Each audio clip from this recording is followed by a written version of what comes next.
নমস্কার বন্ধুরা, আমি পলাশ বিশ্বাস আর আপনারা দেখছেন পলাশ বিশ্বাস ভিডিওস। আশা করি আপনারা প্রত্যেকে ভালো আছেন এবং আপনাদের বাগানের গাছগুলিও ভীষণ ভীষণ ভালো আছে। বন্ধুরা, থাম্বনেল আর টাইটেল থেকে বুঝতেই পেরে গেছেন যে আজকে কোন বিষয় নিয়ে আলোচনা করব। হ্যাঁ বন্ধুরা, বেলি ফুল গাছে আজকে যে খাবারটা দেওয়া দেখাবো, যে তরল সার ঘরোয়া উপাদান দিয়ে তৈরি, এই তরল সার যদি আপনারা দেন আপনাদের গাছে, তাহলে এখন গাছে যেভাবে বৃদ্ধি হচ্ছে এবং যেভাবে ফুল আসার কথা, দ্বিগুণ পরিমাণে ফুল আসবে, এটা আমি কথা দিলাম।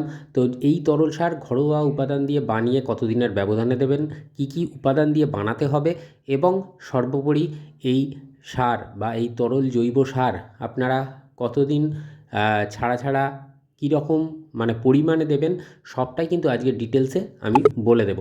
প্রতিদিন সন্ধ্যে 6টায় বাগান সংক্রান্ত ভিডিও আসে আমার চ্যানেল পলাশ বিশ্বাস ভিডিওসে, তাই যারা বলবো যে যারা এখনও চ্যানেলটি সাবস্ক্রাইব করে রাখেননি, সাবস্ক্রাইব করার অনুরোধ রইল। পাশে থাকা বেল আইকনটা প্রেস করে অল করে রাখবেন, যাতে নোটিফিকেশান না মিস হয়ে যায়। কারণ প্রতিদিন সন্ধ্যে 6টায় বাগান সংক্রান্ত ভিডিও কিন্তু আসে বিভিন্ন গাছের পরিচর্যার। তো তারপরেও একটা কথা বলে রাখবো বন্ধুরা, যে প্রচুর শেয়ার করে দিন, যাতে সহজে বাগান সবাই করতে পারে, স্বল্প খরচে বাগান করতে পারে, সেটাই লক্ষ্য। তো দেখুন, গাছের ডালগুলি প্রুনিং করে দিয়েছিলাম আমি কিছুদিন আগেই, ভিডিও দিয়েছিলাম যে কী পরিচর্যা করতে হবে, কি মিক্সড খাবার দিতে হবে, সেই বিষয় নিয়ে আমার চ্যানেলে ভিডিও আছে। যারা দেখেননি এখনও, চ্যানেলটি দেখে ভিডিওগুলো লিস্টে দেখে নিতে পারেন। দেখুন, প্রত্যেকটা গাছ থেকে বেলফুল গাছ, জুঁই ফুল গাছ দুটোই দেখাচ্ছি। এটা জুঁই ফুল গাছ। তো প্রত্যেকটা গাছের মাথা প্রুনিং করে দেওয়ার পরে কিভাবে ডাল চলে এসেছে। তো এই ডালে প্রত্যেকটা জায়গায় জায়গায় কিন্তু কুঁড়িও রয়েছে। তো আগামী দিনে একটা বলা যেতে পারে ধামাকা হবে, যে ফুল কিভাবে ফুটছে সেটা দেখতেও পাবেন আপনারা আমার চ্যানেলে। তো আপনাদেরকেও এইভাবে যেভাবে পরপর টিপসগুলো দিয়ে যাচ্ছি গার্ডেনিংয়ের, সেইভাবে পরপর টিপসগুলোকে মেনে চলুন। আপনাদের বাগানেও গাছে প্রচুর পরিমাণে ফুল ফুটবে। তো মাটি দেখুন ঝুরঝুরে, মাটিটা একটু খুঁচিয়ে নেব হালকা করে, মানে হাত দিয়ে ধরলেই খুঁচিয়ে যাবে এরকমই মিডিয়া। তো যারা নতুন মিডিয়া করবেন, নতুনভাবে বেলি ফুল জুঁই ফুল গাছ বসাবেন, তাদের জন্য মিডিয়াটা একটু বলে দিই। আপনারা 40% একটা টবের মাটি নেবেন, যে টবে গাছ বসাবেন সেই টবের মাপের 40% মতন মাটি, 40% মতন কম্পোস্ট। যে কোনো কম্পোস্ট হতে পারে, ভার্মি কম্পোস্ট বা কাউডাং কম্পোস্ট 1 বছরের পুরনো, বা লিপমোল্ড বা পাতা সার, যেটাই হোক না কেন, কম্পোস্ট নিতে হবে সমপরিমাণ মাটির। অর্থাৎ একটা টবের 80% আপনাকে মাটি এবং কম্পোস্ট দিয়ে ভরিয়ে নিতে হবে। ফাঁকা যে 20% পড়ে থাকবে, সেটা বিল্ডিং কনস্ট্রাকশনে ব্যবহার করা হয় যে মোটা দানার লাল বালি, সেই বালি আপনারা বার 3-4 ধুয়ে নেবেন। নিয়ে কিন্তু এই মাটি, বালি, কম্পোস্ট একসাথে মিশিয়ে নিলে একদম আদর্শ মাটি তৈরি হয়ে যাবে বেলি ফুল গাছের জন্য। কোনো মানে এর সাথে কোনো আর খাবার দেওয়ার দরকার নেই। নতুন যারা প্রতিস্থাপন করবেন তাদের জন্য কথাটা বলে দিলাম। তো মাটিটা হালকা হাতে যেহেতু খুঁচিয়ে নিচ্ছি, কারণ এখানে তরল সারটা প্রদান করবো, এবং যাতে শিকড়ে খুব ভালোভাবে যায় এই সারটা, এবং তার পাশাপাশি মাটিতে যাতে অ্যাবজর্ব করে ভালোভাবে, সেই মতনই কিন্তু আমাদের দিতে হবে। যেদিন এই তরল সারটা দেবো তার আগের দিন আমরা জল দেব, তবে খুবই কম পরিমাণে জল দেবো। জাস্ট মাটিটা ময়েশ্চার থাকবে হালকা, সেরকম বুঝে জল দেবো। তো দেখুন, বেলি ফুল গাছটাতেও কিন্তু কুঁড়ি চলে এসেছে, এবং বেশ কিছু কুঁড়ি বড়ও হয়ে গেছে। তো ঝোপালোও হচ্ছে। আর আজকের যে সারটা দেওয়া দেখাবো, গাছের যেমন দ্রুত বৃদ্ধি ঘটবে, তেমন কিন্তু তার পাশাপাশি প্রচুর পরিমাণে ফুল পাবেন। এটা মানে জাস্ট সময়ের অপেক্ষা এই খাবারটা দেওয়ার পরে। তো এইভাবে কেয়ার দেখাচ্ছি, সেইভাবে করতে থাকুন, দেখবেন আপনাদের গাছগুলো কিন্তু দুর্দান্ত রেজাল্ট আপনাকে উপহার দেবেন। তো চলুন দেখি যে কীভাবে এই তরল জৈব সার আমরা বানিয়ে নেব, এবং বানিয়ে নিয়ে কতটা পরিমাণে কতদিনের ব্যবধানে আমরা এই বেলি ফুল গাছে দিতে থাকব। তো ভিডিওটি যদি ভালো লাগে তাহলে অবশ্যই শেয়ার করার অনুরোধ রইল। আর বেলি ফুল গাছ কিন্তু একদম ফুল সানলাইটে থাকবে, অর্থাৎ সূর্যের আলো যেন পায় সবসময়, এই রকম জায়গায় রাখবেন। আর অবশ্যই মাটি যেন হার্ড না হয়ে যায়, মানে শুকনো হয়ে হার্ড হয়ে যাচ্ছে এরম যেন না হয়, সেই মতো বুঝে কিন্তু জল দেবেন। ওভার ওয়াটারিং করবেন না, কিন্তু জলও যেন মানে এমন থাকে যাতে ময়েশ্চার থাকে। তো দেখুন, কফি পাউচের নিয়ে নিয়েছি 1 লিটার জলের তরল সার বানাবো। তো 2 টাকা দামের কফি পাউচ 1 লিটার জলের জন্য আমি সবসময় বলে দিই। তো এইভাবেই নিয়ে নেবেন। আর এই কফির মধ্যে কী থাকে, কেন এত ভালো কাজ করে জানেন? কফিতে যে ক্যাফাইন থাকে, সেটা কিনা গাছেদের যে মাটি, সয়েলটাকে অ্যাসিডিক করে তোলে, পিএইচ লেভেলটাকে মেনটেন করে। কারণ আমরা অনেক সময় রাসায়নিক সার দিই, অনেক সময় বেশ কিছু অর্গ্যানিক সার দিই, যেগুলোর ফলে মাটির পিএইচ লেভেল অনেক সময় বেড়ে যায় বা কমে যায়।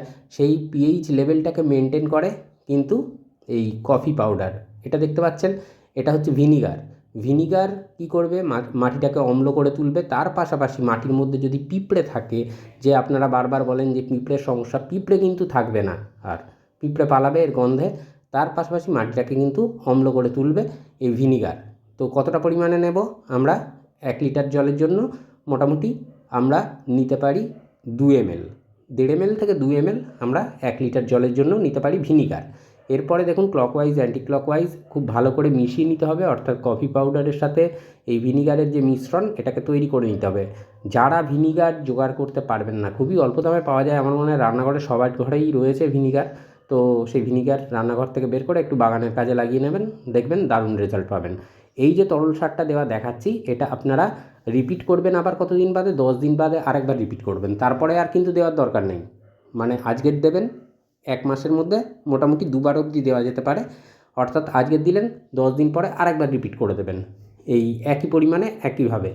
তো এটা অনুষ্ঠান বাড়িতে জল খাওয়ার জন্য যে গ্লাস দেওয়া হয় সেই গ্লাস, তো এই গ্লাসে মোটামুটি 200 ml মতন জল ধরে, 200 থেকে 250 ধরে। তো সেটা আমরা একটা 10 ইঞ্চি টবের জন্য 2 গ্লাস পরিমাণে আমরা দিয়ে দেবো এই তরল সার। এই তরল সারটাই দিতে হবে, দারুণভাবে কাজ করবে। আর অবশ্যই দেখবেন আপনার যে ফুলের যে বৃন্ত বা মোটাগুলো সেগুলো কিন্তু অনেকটা শক্ত হবে, মানে ফুল যে ঝরে পড়া এই জিনিসগুলো কিন্তু থাকবে না। তো বেলি ফুল গাছে এটা ম্যাজিকের মতো কাজ করবে, যদি আমি যেভাবে দেখাচ্ছি, যেভাবে বলছি যদি দেন, তাহলে দেখবেন দারুণ রেজাল্ট পাবেন। আর এটা বিকেলের দিকে দেওয়ার কোনো দরকার নেই, এটা আপনারা সকালের দিকে দিতে পারলে খুবই ভালো হয়। আর না হলে একেবারে সন্ধ্যের পরে দেবেন, মানে 7টা নাগাদ এরকম সময় দেবেন। আর আমি বলবো সন্ধ্যের থেকে সবচেয়ে ভালো কাজ করবে, মানে এটা যদি আমরা দিই সকালবেলা আর্লি মর্নিংয়ে আমরা যদি দিতে পারি। তো একটা টবের জন্য কিন্তু 2 গ্লাস, অর্থাৎ মোটামুটি 400 থেকে 500 ml পর্যন্ত আমরা এই তরল সার প্রদান করতে পারি একটা 10 ইঞ্চি টবের জন্য বা 12 ইঞ্চি টবের জন্য।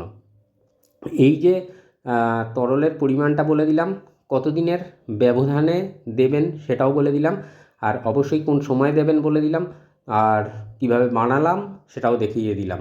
তো এইভাবে বানাতে হবে আপনাদের জন্য এই তরল খাবার বা তরল সার। এরপরে কিন্তু আরেকটা জিনিস দিতে বলবো, যেটা কিনা এখন দেখানো সম্ভব নয়, কারণ এই তরল সার দেওয়ার কিছুদিন বাদে এই খাবার দুটো দিতে হবে, আরও যে দুটো তরল খাবারই দিতে বলবো, সেই তরল খাবার দুটো দিতে হবে, যাতে করে আপনার গাছের গ্রোথ আরও বেড়ে যাবে এবং অজস্র পরিমাণে কুঁড়ি আসবে। তো দেখুন এই গাছের ডালটায় কোনো কুঁড়ি নেই, দেখে নিয়ে আমি কিন্তু এই 4টে পাতা পিঞ্চ করে দিলাম। এর ফলে হবে কি, সাইড থেকে আরও গাছ আসবে, ডাল আসবে। তো এটা দেখুন কুঁড়ি আছে, যখনই কুঁড়িটা ফুটে যাবে ফুল আকারে এই কুঁড়িগুলো, তখনই ফুল আকারে ফুটে যাওয়ার পরেই আমরা কিন্তু 4টে পাতা, 2টো পাতা, সেটা আমাদের মানে গাছের শেপ দেওয়ার ওপরে নির্ভর করবে, আমরা কিন্তু পিঞ্চ করতে থাকবো। তো দেখুন এখানে পিঞ্চ করে দিয়েছিলাম, কত আগেই কুঁড়ি চলে এসেছে, ডালগুলো জাস্ট বেরিয়েছে, 4টে করে পাতা হয়েছে, কুঁড়ি চলে এসছে। তো এটাই হবে, গাছ ঝোপালো হবে আর অনেক ছোট ছোট ডালেই কিন্তু কুঁড়ি চলে আসবে। আর তারপর তো পরপর খাবারগুলো দেওয়া দেখাচ্ছি, তো দেখতে থাকবেন, আশা করি দুর্দান্ত রেজাল্ট কিন্তু পেয়ে যাবেন বেল ফুল গাছ বা জুঁই ফুল গাছ থেকে। তো যেটা বলবো যে এই খাবারটা, মানে এই যে তরল সারটা দিলাম কফি এবং ভিনিগারের, এর ঠিক 3 দিন পরে আমরা কিন্তু সরিষার খোল পচা জল এই টবের মিডিয়ায় দিয়ে দেব। সরিষার খোল পচা জল থেকে প্রচুর পরিমাণে নাইট্রোজেন পাবে গাছ। আর সরিষার খোল পচা জল অবশ্যই সপ্তাহে 2 বার করে দেওয়া যেতে পারে, পাতলা করে দেবো। কতটা পরিমাণে দেবো? 1 কাপ যদি আমরা সরিষার খোল পচা জল নিই, তাহলে তার মানে সেই কাপেরই আমরা আরও 3 কাপ সাধারণ জল মেশাবো, মিশিয়ে তার থেকে 200 থেকে 250 ml জল আমরা কিন্তু 10 বা 12 ইঞ্চি টবে আমরা প্রদান করে দেবো। তো সরিষার খোল পচা জল যেদিন দিলেন তার থেকে ঠিক 2 দিন বাদে আপনারা হিউমিক অ্যাসিড টবের মিডিয়া দিয়ে দেবেন। কতটা পরিমাণে কী নিতে হবে? হিউমিক অ্যাসিড নিতে হবে, যদি তরল আকারের যে লিকুইড যে হিউমিক অ্যাসিড থাকে সেটা 1 লিটার জলে 1 ml থেকে 1.5 ml মেশাবেন। আর যদি ডাস্ট ফর্মেশনে থাকে তাহলে 2 গ্রাম নেবেন 1 লিটার জলে। তো নিয়ে আপনারা সেই জলটা ভালো করে গুলিয়ে নেবেন, নিয়ে তার থেকে 200 থেকে 250 ml পরিমাণে টবের মিডিয়ায় দিয়ে দেবেন। এই দুটো তরল সার তো আপনাদের দিতেই হবে, যে দুটো সরিষার খোল পচা জল এবং humic acid. Humic acid repeat করবেন কিন্তু 20 দিন পরে দ্বিতীয়বার, তার মাঝে আর রিপিট করার প্রয়োজন নেই। কিন্তু সরিষার খোল পচা জলটা যেভাবে বললাম সপ্তাহে 2 বার অবধি আপনারা প্রদান করতে পারেন আপনাদের বেলি ফুল গাছ বা জুঁই ফুল গাছের ক্ষেত্রে। তো এইভাবে তরল সার দিতে হবে। আর তার মাঝে মাঝে 1 দিন 2 দিন ছাড়া যদি পেঁয়াজের খোসা বা আলুর খোসা বা কলার খোসা ভেজানো যদি পচানো জল থাকে সেটাও কিন্তু দিতে পারেন। অবশ্যই সপ্তাহে 2 বার করেও দেওয়া যেতে পারে, 1 দিনের গ্যাপে গ্যাপে তাতে প্রচুর পরিমাণে পটাশিয়াম থাকে, যা কিনা ফুল আনতে সাহায্য করবে। তো এইভাবেই কেয়ার করুন, সহজে কেয়ার করুন, দেখবেন সুন্দরভাবে বেলি ফুল গাছ কিন্তু আপনার বাগানকে ফুলে ফুলে ভরিয়ে দিচ্ছে, সুবাসে ভরিয়ে দিচ্ছে। তো আজকের মতো এই পর্যন্তই বন্ধুরা, আবার আসছি আগামীকাল ঠিক সন্ধ্যে 6টায়। ততক্ষণ সকলে সুস্থ থাকুন, ভালো থাকুন, আর প্রচুর পরিমাণে গাছ লাগানোর পাশাপাশি দেখতে থাকুন পলাশ বিশ্বাস ভিডিও। মন থাকছে সবুজ, পৃথিবী সবুজময়, এই বলে আজকে এখানেই সমাপ্ত করছি। হ্যাপি গার্ডেনিং বন্ধুরা, নমস্কার। আবার আসছি আগামীকাল সন্ধ্যে 6টায়।